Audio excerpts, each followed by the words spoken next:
Part 2, Desolation in the World. But now the story, the confession, what I'd learned on the solitary mountain all summer, the vision on Desolation Peak I tried to bring down to the world and to my friends in San Francisco. But they involved in the strictures of time and life rather than the eternity and solitude of mountain snowy rocks.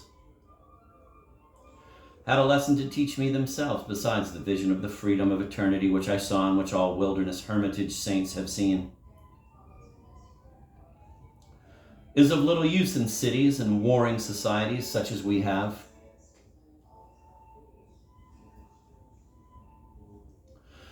What a world is this! Not only that friendship cancels enmity, but enmity doth cancel friendship, and the grave and the urn cancel all. Time enough to die in ignorance. But now that we live, what shall we celebrate? What shall we say?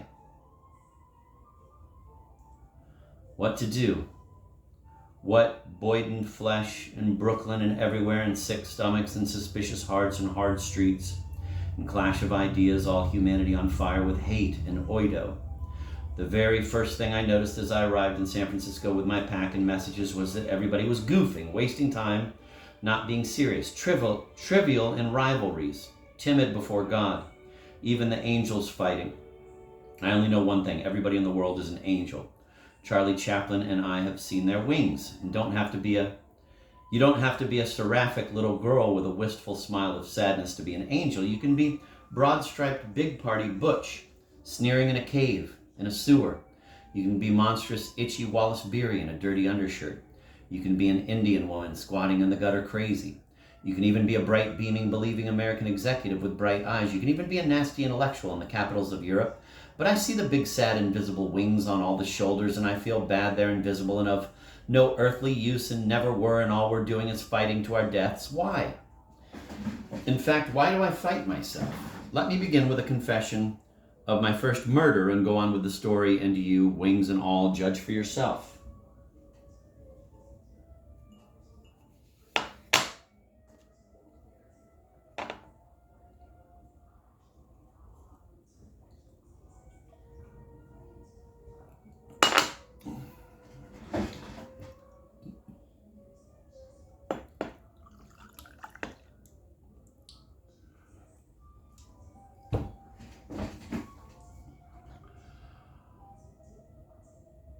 This is the inferno. Here I sit upside down on the surface of the planet Earth, held by gravity, scribbling a story, and I know there's no need to tell a story, and yet I know there's not even need for silence. But there's an aching mystery. Why else should we live but to discuss at least the horror and the terror of all this life? God, how old we get, and some of us go mad and everything changes viciously. It's that vicious change that hurts. As soon as something is cool and complete, it falls apart and burns. Above all, I'm sorry, but my sorriness won't help you or me. In the mountain shack, I murdered a mouse which was, it had little eyes looking at me pleadfully. It was already viciously wounded by my stabbing it with a stick through its protective hiding place of Lipton's green pea soup packages. It was all covered with green dust, thrashing. I put the flashlight right on it, removed the packages. It looked at me with human, fearful eyes. All living things tremble from the fear of punishment. All living things tremble from the fear of punishment. Little angel wings and all, I just let her have it, right on the head. A sharp crack that killed it. Eyes popped out, covered with green pea dust. As I hit it, I almost sobbed, yelling, "Poor little thing," as though it wasn't me doing it. Then I went out and dumped it over the precipice, salvaging first those packages of soup which were not crushed open. Soup I later enjoyed, too. I dumped and then put the dishpan in which I'd stashed destroyable food and hung it from the ceiling. Nevertheless, the clever mouse somehow jumped into it. Put the dishpan in the snow with a pail full of water in it.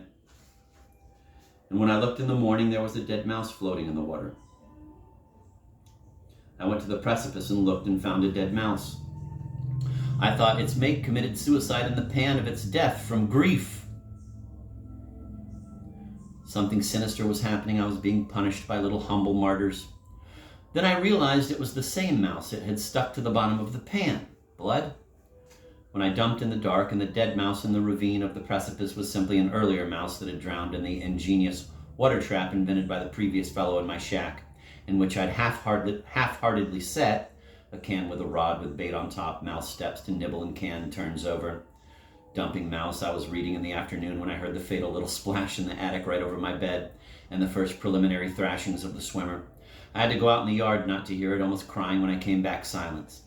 And the next day, drowned mouse, elongated like a ghost worldward, reaching scrawny neck to death, the tail hairs streaming.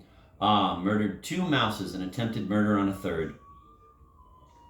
Which, when finally I caught it standing on little hind legs behind the cupboard with a fearful upward look in its little white neck, I said, "Enough," and went to bed and let it live and romp in my room. Later it was killed by the rat anyway, less than a handful of meat and flesh and the hateful bubonic tail, and I had prepared for myself future sojourns in the hell of murderers, and all because of fear of rats. I thought of gentle Buddha, who wouldn't fear a tiny rat, or Jesus, or even John Barrymore, who had pet mice in his room in childhood Philadelphia. Expressions like, "Are you a man or a mouse?" and "the best laid plans of mice and men," and "wouldn't kill a mouse" began to hurt me, and also "scared of a mouse." I asked forgiveness, tried to repent and pray, but felt that because I had abdicated my position as a holy angel from heaven who never killed, the world might now go fires. Methinks it has. As a kid, I'd break up gangs of squirrel murderers at risk of my own hurt. Now this. And I realized we were all of us murderers. In previous lifetimes, we murdered, and we had to come back to work out our punishment. By punishment under death, which is life, that in this lifetime we must stop murdering or be forced to come back because of our inherent God natures and divine magic power to manifest anything we want. I remembered my father's pity when he drowned baby mice himself one morning long ago, and my mother saying, "Poor little things." But now I had joined the ranks of the murderers, and so I had no more reason to be pious and superior. For a while there, prior to the mice, I had somewhat considered myself divine and impeccable. Now I'm just a dirty, murdering human being like everybody else, and now I can't take refuge in heaven anymore. And here I am with angels' wings dripping with blood of my victims, small or otherwise, trying to tell what to do, and I don't know any more than you do. Don't laugh. A mouse has a little beating heart. That little mouse I let live behind the cupboard was really humanly scared. It was being stalked by a big beast with a stick, and it didn't know why it was chosen to die. It looked up, around, both ways, little paws up on hind legs, breathing heavily.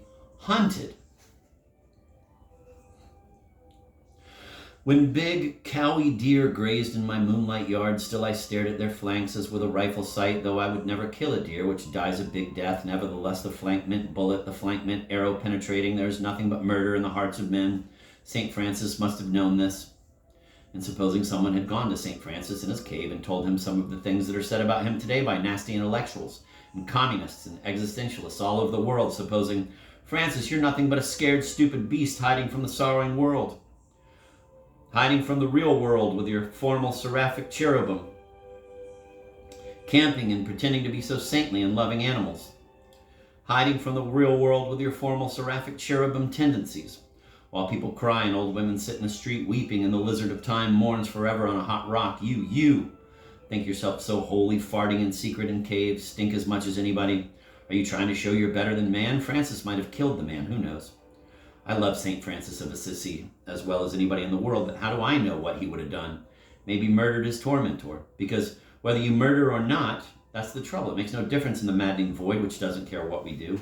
All we know is that everything alive, otherwise it wouldn't be here. All we know is that everything is alive, otherwise it wouldn't be here. The rest is speculation, mental judgments of the reality of the feeling of a good or a bad. This or that. Nobody knows the holy white truth because it's invisible.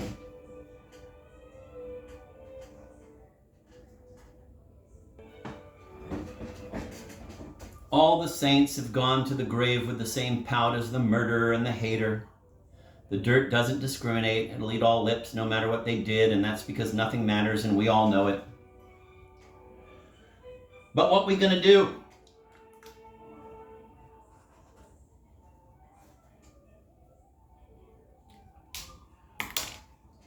Pretty soon there will be a new kind of murderer who will kill without any reason at all, just to prove that it doesn't matter, and his accomplishment will be worth no more and no less than Beethoven's last quartets and Boido's Requiem.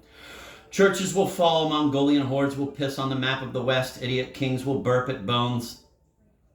Nobody will care. Then the earth itself will disintegrate into atomic dust as it was in the beginning in the void. Still the void won't care. The void will just go on with that maddening little smile of its that I see everywhere. I look at a tree, a rock, a house, a street. I see that little smile, that secret God grin. But what a God is this who didn't invent justice? So they'll light candles and make speeches and the angels rage. Ah, but I don't know, I don't care, and it doesn't matter will be the final human prayer.